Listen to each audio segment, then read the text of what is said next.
I do know other exorcists where they would, in session, they would actually, once the demon manifested, they would manifest in literally looking like an alien, with the eyes and the small mouth and the whole bit turning gray. And they even call themselves gray, and they try and lie to the exorcist by saying, oh, well, we're not angels, good angels, and we're not bad angels, we're not demons, we're kind of in the middle, we're neither good nor bad. No, dude, you're just a demon, right? Because when you start talking to him, it's all in that is a distorted diversionary tap. My name is Joseph Spencer. From May 1970 to October 1997, I served the United States government as a top secret operative, but not in a category that is commonly known or understood. I was known as a man in black. Following 7 years acting as a counterintelligence agent for the CIA, I was recruited for a new assignment that entailed working within above top secret operations. I was aware of the black budget projects, but never knew the context of them, due to their high level of secrecy. Even the president was denied access to their inner workings. Annually, billions of dollars are poured into black projects, which operate without any supervision or intrusion. They have full autonomy. The operations deal primarily with advancing military technologies, most of which have been reverse engineered from recovered alien spacecrafts that had either crashed or were shot down by our military. The public, sadly, will never, ever have knowledge of these operations. This transition in my life happened in 1970. The senior black project director was William T. Latham, who had worked under CIA Executive Director Richard Schlesinger. Latham stated that I was the perfect candidate for my new position. I was a foster child, and I had no connections to existing relatives. I had no friends or social life. It was easy for them to erase my past and provide me with a new identity. I gave myself to them as a priest would to his God. But first, my mind had to be erased. I was injected with various forms of mind-altering drugs: LSD, heroin, mescaline, morphine, sodium pentothal, and more. Drug-induced hypnosis followed with antegrade and retrograde amnesia. The goal was to program me to do two things: kill and forget. After 9 months of programming, I had become a man in black. What I later discovered was that not all the men in black were human. About a third were alien hybrids. Their distinctive feature was the absence of whites in their eyes, giving the impression of empty eye sockets. This unsettled me, and it took months to adjust to the reality of alien integration. My assignments largely dealt with UFO sightings and crash sites. In August of 1971, I witnessed my first UFO crash site just north of Edwards Air Force Base in California. Inside the craft were 3 gray humanoids, 2 dead, 1 still alive. Also in the craft was a human female abductee. The alien humanoids were transported to the base, but 2 witnesses had arrived before us and took several photographs.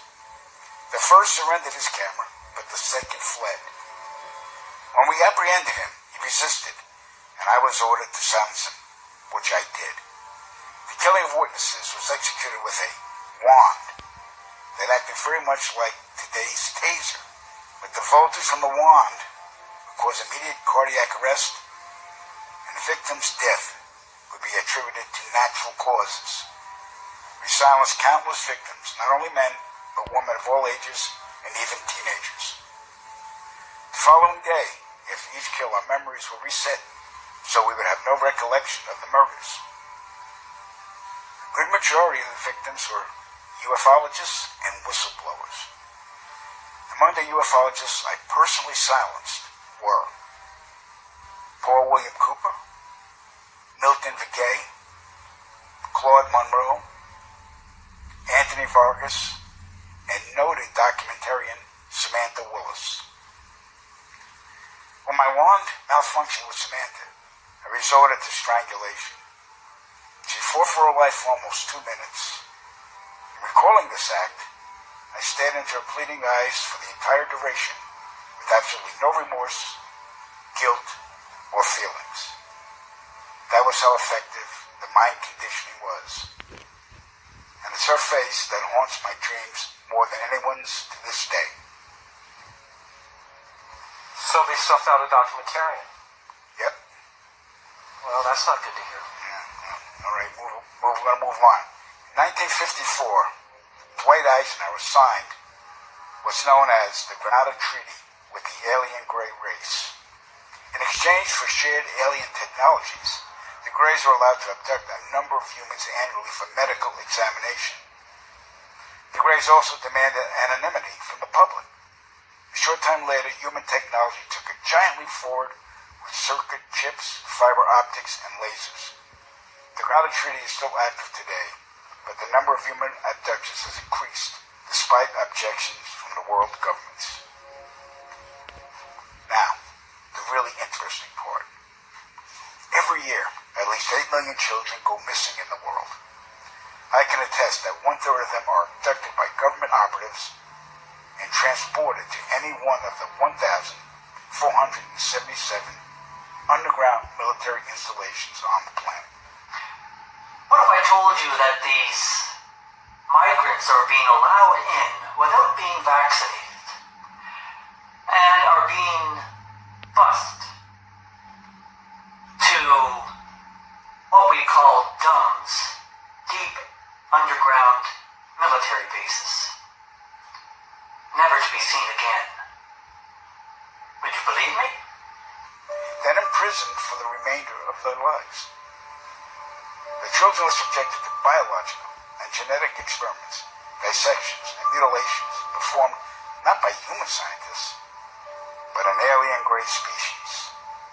During my stay at the Vanguard Underground Base north of Phoenix, Arizona, I witnessed many of these procedures. Because there was no form of anesthesia administered to the young patients, the halls reverberated with the screams of tortured children from morning to night. The ones that perished were incinerated in the installation's crematoriums. My point of contact at this base was Lieutenant Colonel Charles D. Leninger, and he was a human-alien hybrid. Jesus saith unto him, I am the way, the truth, and the life. No man cometh unto the Father, but by me. If thou shalt confess with thy mouth the Lord Jesus, and shalt believe in thine heart that God hath raised him from the dead, thou shalt be saved. For with the heart man believeth unto righteousness, and with the mouth confession is made unto salvation.